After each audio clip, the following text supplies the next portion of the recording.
up, y'all.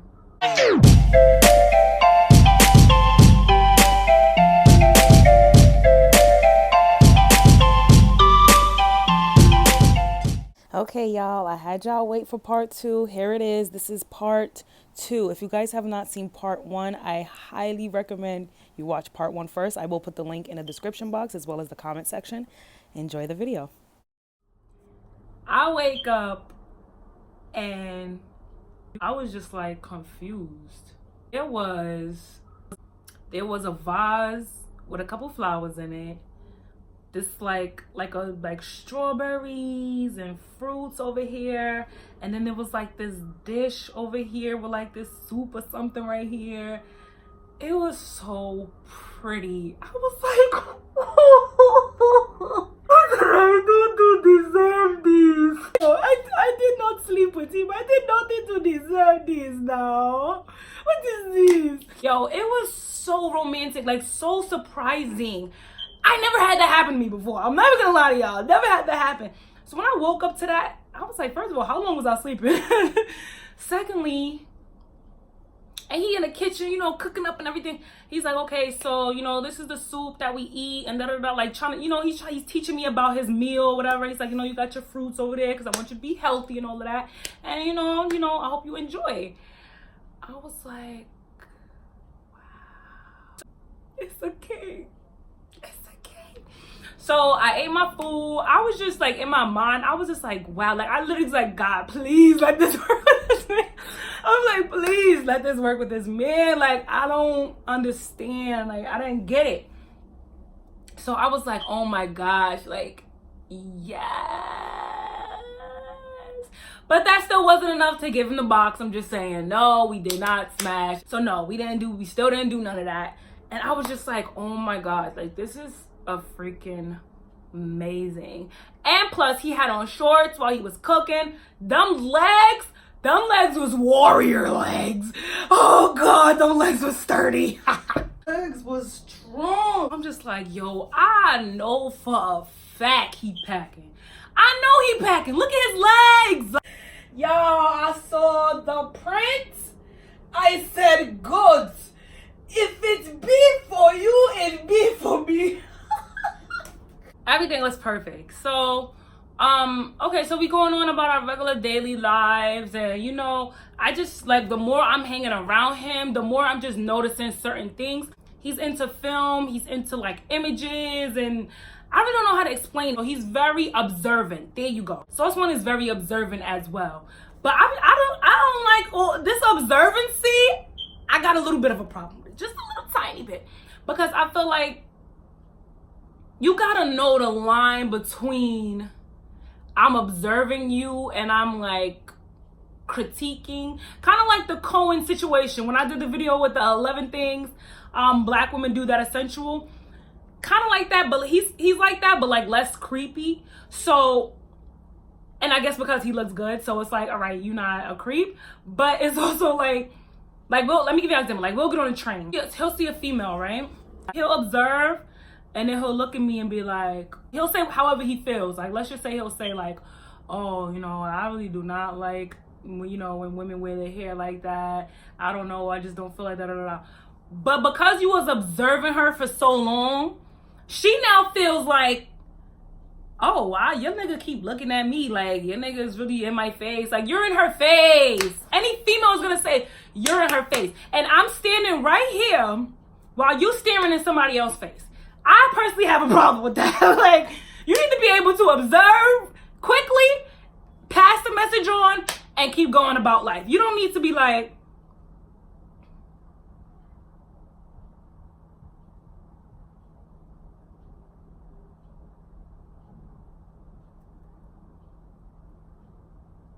yo, babe, I don't like her hair. You need to be like, yo, her hair look crazy. Like, come on now, let's do this quickly. So that's one thing. I know the more time I spent with him, like in public and around other people, I just noticed that he's very observant. I personally didn't like that, because it's like, yo, she don't know what you thinking. She don't know you saying, oh, her hair look jacked up from all and then she's looking at me like, why is your man in my face? And I'm just like, I really don't know, girl, because clearly, I don't know why. Like, I don't know. And I have my theories. Because we would talk, you know how you talk about like your ex with other people, like, yeah, my ex this, my ex that, or whatever it can be. I do feel like he was low-key not all the way over his ex. Like, I feel like if his ex would have been like, yo, like, I'm ready to get back with you, he would have gotten back with her. So I feel like he wasn't all the way over his ex. And I don't know, it was just, I really don't know. Like, it was something that was just distancing us apart. And I hated it because I'm like, yo, like, what is going on? Like, before I would text him, he would text me right back. Text him, text me right back. Then it would be like, text him, 3 hours later, text me back. Text him back within 2 minutes, 3 hours later, he'll text me back. And I know he was working on certain things, certain projects, etc. Like, his work was very important to him, and I didn't want to come between his work or nothing like that. But I'm like, yo, like, I'm not getting the same attention that I was getting the first day. I need that. Honestly, y'all, I can't even tell y'all. Like, I would love to have him come on my channel, tell his side of the story. Slowly but surely, stop communicating. Slowly but surely, stop seeing each other. And then one day I just asked him, I'm like, yo, like, are you still here? Like, what's going on? And he sent me this huge, I mean, a long paragraph. I wish I still had that paragraph. It wasn't a paragraph. It was an essay. Okay, it was an essay. I wish I still had the essay, but it was a long way of saying it's not you, it's me. And honestly, months later, God and the universe and my fellow unicorns in spirit revealed to me that he was dealing with somebody else. Like, that's what the universe told me. That's what I got out of the situation. It's not you, it's me. All right, y'all, so I couldn't find the paragraph, but I went digging in our Instagram history and I found this, which proves my point. So we used to send each other like pictures of different beautiful people on Instagram, whatever. Remember, I told y'all he's very observant. So we would send each other beautiful pictures or inspiration, whatever the case may be. So I sent him a picture of a girl and he's like, oh, that's my girlfriend. How you know her? Mind you, I don't know her. I just seen her on the gram and she was pretty. I said, yeah, I know everyone beautiful. You know, you got to play the game. He's like, that's my ex though. LOL. Now that's your ex? You just said it was your girlfriend. So I said, small world. Then he's like, LOL, you forgot about me? Stop trying to change the subject. So I'm like, your girlfriend cute. I can't believe I forgot this. See, this is why you gotta keep receipts, ladies. Keep receipts. So my theory was right all along, and this was after. So me talking to him on Instagram, this was way after like we broke up and stuff. Well, we broke up, whatever. So that proves my point that I said earlier in the video that he was not over his ex. So this makes so much sense to me. But I'm gonna just continue on with the video. So I don't know if it was work that he picked, or I don't know, it was either work or another woman. I think it was both, but I don't know. It was literally like ripping a band-aid off of a freshly freaking wound. Like, how could you do that to me? Like, what did I do? Like, what did I do? So now I'm on a process of, you know, detachment. And now I have to detach myself from something that I really liked and I really enjoyed, I really cared about. I have to detach myself from this. So I'm in the process of detaching. And he's commenting on my Instagram photos. I will call him, he won't pick up. But he'll comment on my Instagram photos. He'll like my Instagram photos. He'll be in my DM talking about some, oh, wow, you look so pretty. Oh, how was this movie? Oh, how was this? How was that? Yo, I had to really tell him about himself. I'm like, my nigga, I'm trying to get over you right now. What I don't need is for you to just be all up on me on Instagram, but mad invisible in real life. Like, I'm trying to get over you. Let me do that in peace. No communication, no talking, no nothing. And then he pops back up. Oh, you look pretty on Instagram. So now we're like Instagram friends. He comments on my Instagram. I don't comment on his Instagram.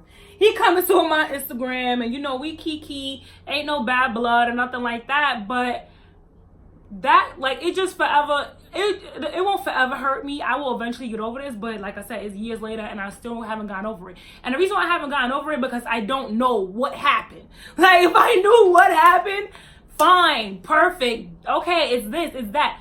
I don't know what happened. When I was telling someone this story, they actually told me, they was like, you know, Ilaho, you can't really get mad at him because, you know, he was probably going through things in his life and etc, etc. And what they told me was, you know, the best thing that you can take from this is that that man, like whatever that man, whoever that man may be, but that man that you picture to be the perfect man for you, it exists.